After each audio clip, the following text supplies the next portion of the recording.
You are getting my point, 1 point, you are receiving my point।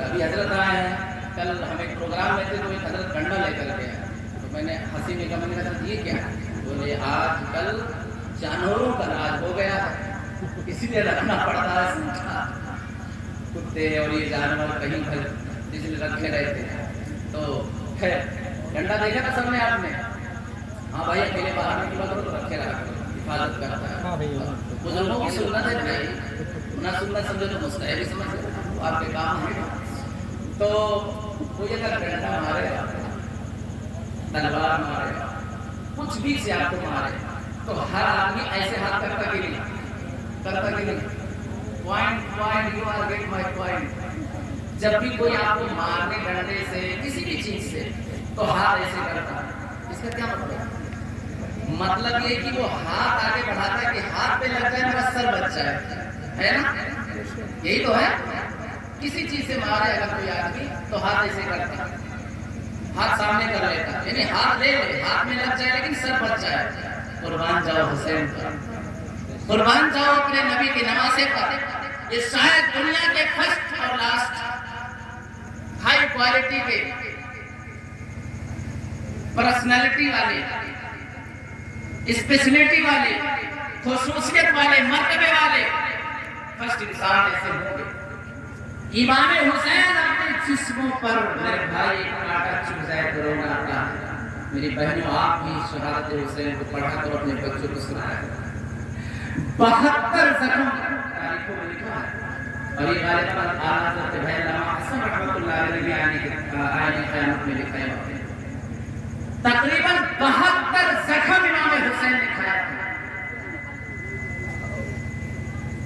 کلپنا کریں، اپنے ذہن میں لائیے، شہادت کا بیان کوئی عالم دین اگر سچے دل سے سنائے گا تو مفکر اسلام کی زبانی بکار اور فرماتے ہیں کہ کوئی بھی عالم دین اگر شہادت کا بیان سچے دل سے بیان کرے اور کوئی سچے دل سے سنے تو بغیر روئے رہ نہیں سکتا۔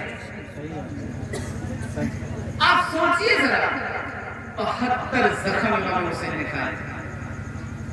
تمہیں بتا رہا ہوں کہ آج دنیا کا یہ اصول ہے کہ کوئی مارے پیڑے تو ہاتھ ایسے لاتا، لیکن امام حسین نبی کی نماز سے 72 زخم کھانے کے باوجود ہاتھ کو آگے نہیں دیا، سر کو آگے کر دیا، سر کٹا دیا، سر دے دیا، لیکن ہاتھ کو نہیں دیا۔ اسی لیے ہندر ولی پکار اٹھے، شاہ است حسین، بادشاہ است حسین، دین است حسین، دی پناہ است حسین، سردار در دستے رسید، سر دے دیا لیکن ہاتھ نہیں دیا۔ حقا کی بنائے لائے جائے۔ یہ جو آخری میں پوائنٹ پہ ذرا غور کرنا، سوچنا، امام حسین نے اپنا سر آگے کر دیا لیکن ہاتھ نہیں۔ اس سے یہ سبق ملا کہ جو ہاتھ نبی کے ہاتھ میں حسین نے دیا تھا، جو ہاتھ علی کے ہاتھ میں حسین نے دیا تھا، جو ہاتھ ابو بکر کے ہاتھ میں دیا تھا، جو ہاتھ عمر کے ہاتھ میں دیا تھا، جو ہاتھ عثمان کے ہاتھ میں دیا تھا، جو ہاتھ علی کے ہاتھ میں دیا تھا، جو ہاتھ حسن کے ہاتھ میں دیا تھا، وہ ہاتھ یزید کے ہاتھ میں نہیں جا سکتا، سر کٹا سکتا ہے، لیکن جو ہاتھ نبی کے ہاتھ میں چلا گیا ہو کسی ظالم کے ہاتھ میں کبھی نہیں جا سکتا۔ اور آپ بھی وعدہ کر لو، سر کٹا دینا، لیکن یہ اپنا ہاتھ کبھی کسی وہابی سے، مذہب سے، گمراہ سے، کافر سے، مشرک سے نہیں ملانا، خاص کر کے دینی معاملات میں۔ دینی معاملات اس میں کوٹ کر دیا ہو، دینی معاملات میں، عقائد اہل سنت کے معاملات میں، اگر تمہیں جنت میں جانا ہے، اگر جہنم سے بچنا ہے، اگر عذاب قبر سے بچنا ہے، سر کٹ جائے یا رہ جائے، لیکن اپنا ہاتھ صرف نبی کے ہاتھ ہے۔ یہ ہاتھ کسی کے لیے نہیں ہے، یہ صرف نبی کا ہے، نبی کے لیے۔ یہ ہاتھ اٹھے تو نبی کے لیے، یہ ہاتھ چلے تو نبی کے لیے، زبان سے کچھ نکلے تو نبی نبی۔ وہ کہتے نہیں کہ ہر سانس پکارے علی علی، ہر زبان پکارے نبی نبی۔ اس لیے میرے بھائیو، ایک رہو، نیک رہو، بد مذہبوں سے بچو، گمراہوں سے بچو۔ آج آپ کے اس پر عیدگاہ پر، خانقاہ پر، مزار پر، مسجد پر، مدرسے پر، قرآن پر ہر طرح سے اٹیک ہو رہے ہیں۔ آپ کیا کرو گے؟ آپ کے پاس تو دولت نہیں، آپ کے پاس تو شہرت نہیں، آپ کے پاس تو بہت زمین جائیداد نہیں، آپ کے پاس تو حکومت نہیں، آپ کے پاس تو ہتھیار نہیں، لیکن ایک چیز ہے جو غریب نواز نے لا کر دیا تھا، اور وہ ہے ایمان، وہ ہے کردار، وہ ہے محبت۔ آپ